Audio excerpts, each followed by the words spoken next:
De-dollarization is a trend that is gaining steam around the world. This is an article that was published on Saturday by Al Mayadeen, that's a pan-Arab news agency, regarding the Bank of Indonesia and a recent call by an official there against payments in US dollars. So I'll attempt this name here. It's Nugroho Joko Prastowo, that is a representative of the Bank of Indonesia, said in an interview that about 90% of export-import payments are conducted in US dollars, while the share of Indonesian direct exports to the US is estimated at only 10%, and US imports account for 5%. So basically what this person is saying is, why are we conducting so much of our foreign trade in dollars if only a very small percentage is actually with the United States? And one of the problems here is that when they're using the dollar as an intermediary currency, say they're trading with Japan, for example, and they have to convert the Indonesian currency into dollars and then into yen, well, there's a fee associated with that currency conversion. And so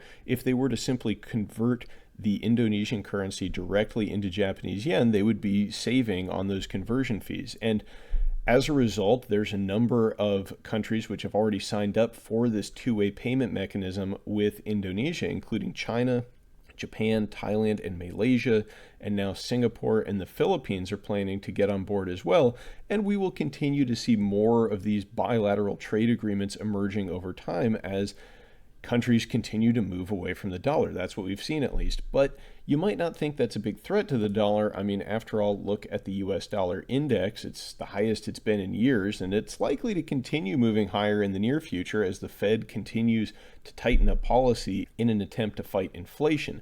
But here's the thing, we've got to remember what the real underpinning of the US dollar is these days, because it's not been backed by gold since 1971. Instead, it has been backed up by oil, and that's the petrodollar system.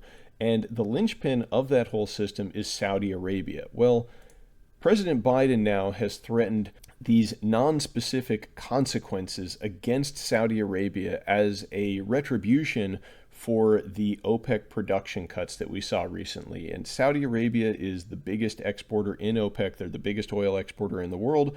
And so they kind of set the tune for what happens with oil exports. A lot of the ire of the U.S. surrounding these production cuts has been focused on the Saudis. And it's been a bit of a slap in the face for the Saudis to proceed with these production cuts, although they're really just looking out for their own self-interest, it seems like.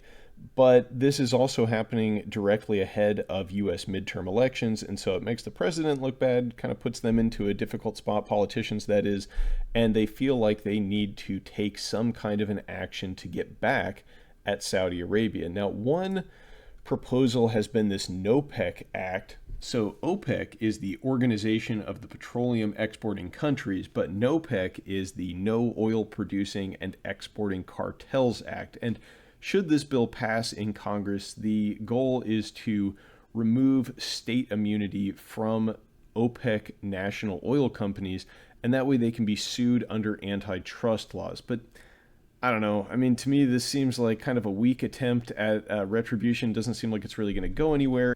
And it also risks the OPEC nations taking further retaliatory action against the U.S. should we pursue these lawsuits. I mean, one of the things that could happen is Saudi Arabia could start dumping U.S. treasuries. You know, that is something that there's been a lot of speculation about lately. And this is data from treasury.gov, the major foreign holders of treasury securities. And you can see that the Saudis hold $120 billion of U.S. treasuries. So, you know, they're like 16th on the list here. It's not like they have, you know, a tremendous amount of treasuries, but at a time when there's this liquidity crisis developing in the U.S., $120 billion worth of treasuries is still a pretty big number. And should they decide to dump those, that could cause some real pain in U.S. markets. But that's not the real threat. To me, not the most dangerous thing at all.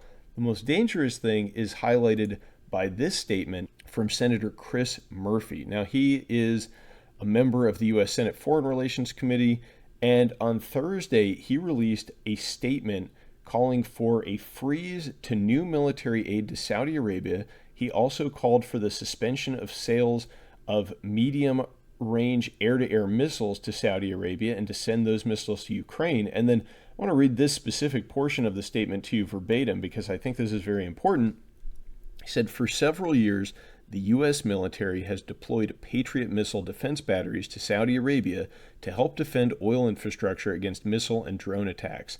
These advanced air and missile defense systems should be redeployed to bolster the defenses of eastern flank NATO allies like Poland and Romania, or transferred to our Ukrainian partners.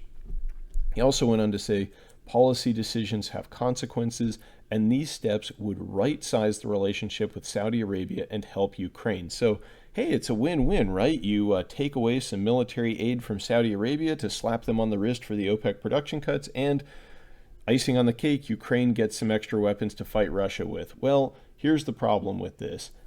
The entire underpinning of the petrodollar system is an exchange of U.S. military power and U.S. arms sales to Saudi Arabia in exchange for them playing ball and pricing their oil exports in dollars. I mean, that has been the whole deal. I mean, there's a little more to it than that, but since the 1970s, that has been the implicit agreement between the United States and Saudi Arabia. We give them military might, we give them advanced arms sales, and in exchange, they keep dollars flowing over to all of these oil producing countries who take those dollars in exchange for their oil.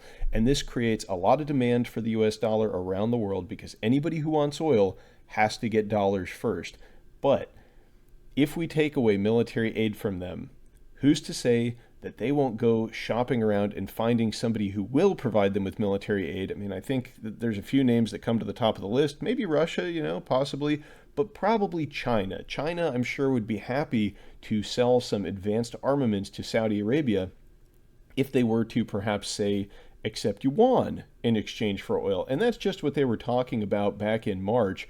This is that article from the Wall Street Journal. I've mentioned this in a few previous videos where Saudi Arabia announced that they were considering accepting yuan instead of dollars for Chinese oil sales. Now, they haven't done that yet, but this is a very credible threat against the petrodollar system, which again is essentially the entire underpinning of the dollar status as the world reserve currency. It creates a tremendous amount of demand for dollars around the world, and that props up the strength of the dollar. And it's one of the reasons that all these countries need to hold dollars, is because that's how they buy energy. And if this system falls apart, the US dollar status as the world reserve currency could be lost forever. And I don't think I need to tell you what that means about the value of the dollar. It's going to drop precipitously. And that's why I think it's a good idea to hold some wealth in these times in physical, tangible assets like gold and silver. I mean, it's things like this that really highlight the benefits of holding tangible physical assets without counterparty risk. Because even if the dollar is moving up, even if the dollar is the best performing asset of 2022 so far, do you really, under these circumstances, want to be holding the majority of your wealth in an asset that depends on the compliance of a Middle Eastern kingdom? Just saying. Nobody has to cooperate for gold and silver to maintain value, and that's why in uncertain times like this, it's a good idea to have some. Not financial advice, of course, just sharing with you my thoughts on these events and this state of affairs. But let me know what you think in the comments down below. Do you think we should punish Saudi Arabia? Do you think we should cut off military aid? Or do you think that that is a short-sighted move that could result in the undermining of the dollar status as the world reserve currency? Leave me a comment down below to let me know what you think. I always love to hear what you have to say. Thank you all very much for watching. Smart Silver Stacker, out.